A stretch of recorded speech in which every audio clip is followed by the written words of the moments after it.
बंधु माने आजिर एही कार्यक्रम को आपण माननको स्वागत। आजिर एही कार्यक्रमटी मकर राशि व्यक्ति विशेष मानक पई बहुत गुरुत्वपूर्ण अटे। कारण आजिर एही वीडियो रे आमे माने मकर राशि मासिक राशिफल उपरे आलोचना करिबा। मकर राशि व्यक्ति विशेष मानक पई जून 2025 किपरि रहिबो से विषय रे विस्तार भाबरे आलोचना करिबा। मकर राशि व्यक्ति विशेष मानकर स्वास्थ्य, शिक्षा, प्रेम जीवन, वैवाहिक जीवन, भाग्य, क्यारियर एवं व्यापार वाणिज्यर स्थिति किपरि रहिबो जून 2025 रे से विषय रे जानिबा। नवग्रहंकर स्थिति मध्य देखिबा। नवग्रह केउ प्रकारर फल प्रदान करिपारे सक्षम हेबे। एहा सहित अशुभत्व प्रदान करुथिबा ग्रह मानक पई किछि विशेष प्रतिकार मध्य जानिबा। सेतिपई आपणकर जदि मकर राशि होइथाय तो वीडियोटी को स्किप न करी शेष पर्यंत निश्चय देखंतु एवं वीडियोटी को गोटे लाइक करी चैनल को सब्सक्राइब करि दियंतु। कमेंट बॉक्स रे भक्ति एवं श्रद्धार सहित जय श्री जगन्नाथ निश्चय लिखंतु। तो बंधु माने आसंतु आरंभ करिबा आजिर एही कार्यक्रम को जहां आपणकर जन्म राशि तथा चंद्र राशि उपरे आधारित अटे। तेबे राशि चक्रर 12 गोटी राशि मध्यरु दशम राशि हेउची मकर राशि एवं मकर राशि राष्ट्राधिपति हेउछंती शनि। शनि आपणक कुंडलीर तृतीय भावरे विराजमान अछंती। आपणक कुंडलीर द्वितीय भावरे विराजमान अछंती राहु। चतुर्थ भावरे विराजमान अछंती शुक्र। पंचम भावरे विराजमान अछंती बुध एवं सूर्य। षष्ठ भावरे विराजमान अछंती गुरु। सप्तम भावरे विराजमान अछंती मंगल एवं आपणक अष्टम भावरे विराजमान अछंती केतु। तो सर्वप्रथमे आसंतु जानि नेबा आपणकर स्वास्थ्य किपरि रहिबो एही जून 2025 रे। तेबे बंधु माने कुंडलीर प्रथम भावटी होइथाय आपणक स्वास्थ्यर भाव, आपणक इम्युनिटी सिस्टम रो भाव एवं आपणक प्रथम भावर अधिपति हेउचंती शनि। शनि आपणकर तृतीय भावरे विराजमान अछंती। तेबे बंधु माने ज्योतिष शास्त्र अनुसार शनिकर तृतीय भावरे गोचर को बहुत ही शुभ बोली माना जायथाय। तेबे सबुठारो बड़ कथा हेउची आपणक राशि रे जो शनि 7.5 चलीथिला ताहा वर्तमान संपूर्ण रूप रे समाप्त होई सारिछि एवं शुक्र मध्य आपणकर चतुर्थ भावरे अछंती। बुध आपणकर पंचम भावरे अछंती।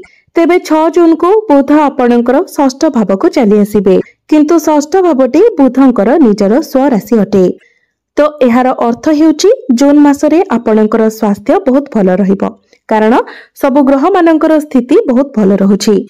पूर्वरु जदि आपणकर गला संबंधित किछि समस्या थिला, एलर्जी, इन्फेक्शन भली किछि समस्या थिला, स्किन रिलेटेड आपणकर कोनोसी भी प्रॉब्लम थिला, से सबरे आपण बेटरमेंट देखिबाको पाइबे। किंबा जदि आपणकर स्टमक रिलेटेड किछि प्रॉब्लम थिला तो ताहा मध्य दूर होई जिवो। तो जून मासरे आपणकर स्वास्थ्य बहुत भल रहिबो। पूर्वरु आपणकर जहाँ भी स्वास्थ्य जनित समस्या थिला से सबु दूर होई जिवो। आपण निजको स्वास्थ्यवान अनुभव करिवे। तो एबे आसंतु जानिबा आपणकर शिक्षा क्षेत्र किपरि रहिबो जून 2025 रे। तेबे बंधु माने कुंडलीर पंचम भावटी होइथाय आपणकर शिक्षार भाव। आपणक पंचम भावर अधिपति हेउछंती शुक्र। शुक्र आपणकर चतुर्थ भावरे विराजमान अछंती एवं आपणक पंचम भावरे विराजमान अछंती बुध एवं सूर्य। तेबे पाठ पढ़ा आपणकर जून मासरे बहुत भल रहिबो। सूर्य आपणकर पंचम भावरे रही आपणको गवर्नमेंट सेक्टर रे बहुत सहाय्य करिवे। अर्थात गवर्नमेंट रिलेटेड जदि आपण किछि एग्जाम देबे तो निश्चित भावरे सेथिरे आपण कृतकार्य हेबे। तेबे 15 जून पूर्वरु जदि आपणकर गवर्नमेंट रिलेटेड किछि एग्जाम रहिछि तो निश्चित भावरे सेथिरे आपणको शुभ फल मिलिबो। 15 जून को सूर्य आपणकर षष्ठ भाव को चली आसीबे। एहा व्यतीत 26-27 जून परे मध्य आपणकर पाठ पढ़ा आहुरी अधिक भल रहिबो कारण शुक्र आपणकर पंचम भावरे गोचर करिवे। शुक्र निजर स्व राशि रे प्रवेश करिवे। तो 25-26 परे मध्य जदि आपणकर कोनोसी एग्जाम रहुछि तो एग्जाम आपणकर बहुत भल रहिबो। तो आपण जदि पाठ पढ़ा को नै किछि डिसिजन नेबा पई चाहुछंती, किछि एडमिशन किमा फॉर्म फिलअप करिबा पई चाहुछंती तो 26-27 जून परे जदि आपण करंती तो निश्चित भाबरे सेथिरे आपणको अधिक सफलता मिलिबो। एबे आसंतु जानिबा आपणकर प्रेम जीवन किपरि रहिबो जून 2025 रे। तो बंधु माने कुंडलीर पंचम भावटी आपणक शिक्षार भाव हेबा सहित पंचम भावटी मध्य होइथाय आपणक प्रेम जीवनर भाव। तो आपणक पंचम भावर अधिपति हेउचंती शुक्र। शुक्र आपणकर चतुर्थ भावरे विराजमान अछंती एवं आपणक प्रथम भावर अधिपति शनि आपणक तृतीय भावरे विराजमान अछंती। तेबे आपणक पंचम भावरे विराजमान अछंती बुध एवं सूर्य। तेबे जून मास आरंभ रे आपण टिके निजर प्रेम जीवन रे मिसअंडरस्टैंडिंग मिसकम्युनिकेशन देखिबाको पाई पारंती, किंतु जून शेष आड़को आपण निजर प्रेम जीवन रे बहुत भलो परिवर्तन देखिबाको पाइबे। जेतेबेले शुक्र निजर राशि रे प्रवेश करिवे तो आपणकर पार्टनर तांकर निजर भूल गुडी को बुझी पारिबे। तो 25-26 जून परे अर्थात जून लास्ट आड़को आपणकर प्रेम जीवन बहुत भलो रहिबो। तेबे ता पूर्वरु मध्य आपणकर प्रेम जीवन 70% भलो रहिबो। आपणकर पार्टनर मध्यरे टिके जिद्दी स्वभाव रहिबो। जेहेतु शनिकर दृष्टि पंचम भावरे रहुछि तो छोट छोट कथा को नेकी से जिद करिवे एवं आपणकर पंचम भावरे सूर्य थिबा हेतु 15 जून पूर्वरु तांको मध्यरे आपण टिके एग्रेशन मध्य देखिबाको पाइबे। तो ए सब को जदि आपण एडजस्ट करि नियंती निश्चित भावरे आपणकर प्रेम जीवन बहुत भलो रहिबो। एबे आसंतु जानिबा आपणकर वैवाहिक जीवन किपरि रहिबो जून 2025 रे। तो बंधु माने कुंडलीर सप्तम भावटी होइथाय आपणक वैवाहिक जीवनर भाव, आपणक जीवन साथीर भाव। आपणक सप्तम भावर अधिपति हेउचंती चंद्रमा। चंद्रमा प्रति 2 दिन रे निजर राशि परिवर्तन करिथांती। तेबे आपणक सप्तम भावरे विराजमान अछंती मंगल एवं 7 जून को मंगल आपणकर अष्टम भाव को चलन करिवे। बंधु माने कुंडली रे जेतेबेले सप्तम भावरे मंगल रहिथांती एहाको सप्तमांगलिक दोष कहा जाय थाए एवं अष्टम भावरे मंगल थिले एहाको अष्टमांगलिक दोष कहा जाय थाए। तो 7 जून पूर्वरु आपण निजर जीवन साथी मध्य टिके अधिक क्रोध देखिबाको पाइबे, एग्रेशन देखिबाको पाइबे, कारण मंगलंकर दृष्टि आपणकर प्रथम भाव उपरे मध्य रहुछि। तो आपणक मध्यरे टिके मध्य क्रोध स्वभाव देखा देबो एवं 7 जून परे आपणक बाणी उपरे नियंत्रण रहिबो नाही, कारण मंगलंकर दृष्टि आपणक द्वितीय भाव उपरको रहिबो। द्वितीय भावटी होइथाय बाणीर भाव। तेणु आपणक मध्य आपणक बाणी उपरे नियंत्रण रखिबार अछि। किंतु 7 जून परे आपणकर वैवाहिक जीवन 70-80% भलो रहिबो।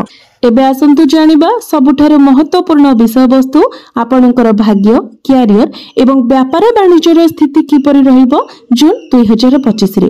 तो बंधु माने कुंडलीर नवम भावटी होइथाय आपणक भाग्यर भाव। आपणक भाग्य भावर अधिपति हेउचंती बुध। बुध आपणकर पंचम भावरे विराजमान अछंती, किंतु 6 जून को बुध आपणकर षष्ठ भाव को चली आसीबे। तेबे बुध निजर स्वराशि रे प्रवेश करिवे। तो जदि आपणकर दूर जगह किछि कार्य रहिछि, जदि आपण लॉन्ग ट्रैवल करबा पई चाहुछंती किबा किछि बड़ कार्य करबा को चाहुछंती तो एही मासटी आपणक पई सपोर्टिव रहिबो, कारण बुध आपणकर षष्ठ भावरे तांकर स्वराशि रे विपरीत राजयोगर निर्माण करूछंती। जो भी कार्य आपण आरंभ करिवे, जो भी कार्य रे आपण हाथ देबे सेथिरे टिके विलंब हेले मध्य कार्य रे किंतु निश्चित भावरे आपणको सफलता मिलिबो, कारण बुधंकर दृष्टि आपणकर द्वादश भाव उपरे मध्य रहुछि।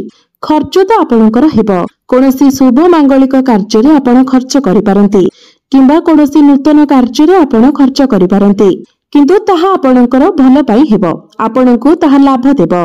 तेबे जून मासटी निश्चित भावरे आपणक पई बहुत भलो रहिबो। एबे आसंतु जानिबा आपणकर क्यारियर, आपणकर कार्यक्षेत्र किपरि रहिबो जून 2025 रे। तेबे आपणक कुंडलीर दशम भावटी होइथाय आपणक क्यारियर भाव, कार्यक्षेत्रर भाव। आपणक दशम भावर अधिपति हेउचंती शुक्र। शुक्र आपणकर चतुर्थ भावरे अछंती एवं चतुर्थ भावरे रही आपणकर दशम भाव को देखुछंती। तो सर्वप्रथम कथा हेउची शनिकर 7.5 सरी जायछि, शुक्र आपणकर केंद्र रे अछंती। तृतीय रे बुध षष्ठ भावरे विपरीत राजयोगर निर्माण करिवे एवं आपणकर द्वादश भाव को देखिबे। तो बंधु माने शुक्रंकर दृष्टि जेतेबेले आपणकर दशम भाव ऊपर को रहिबो तो कार्य क्षेत्र रे आपण रिलैक्स होई आपणकर कार्य को करिवे। आपणक ऊपर सेते अधिक प्रेशर रहिबो नाही, आपण निजर काम गुडी को बहुत भलो भाबरे करिवे।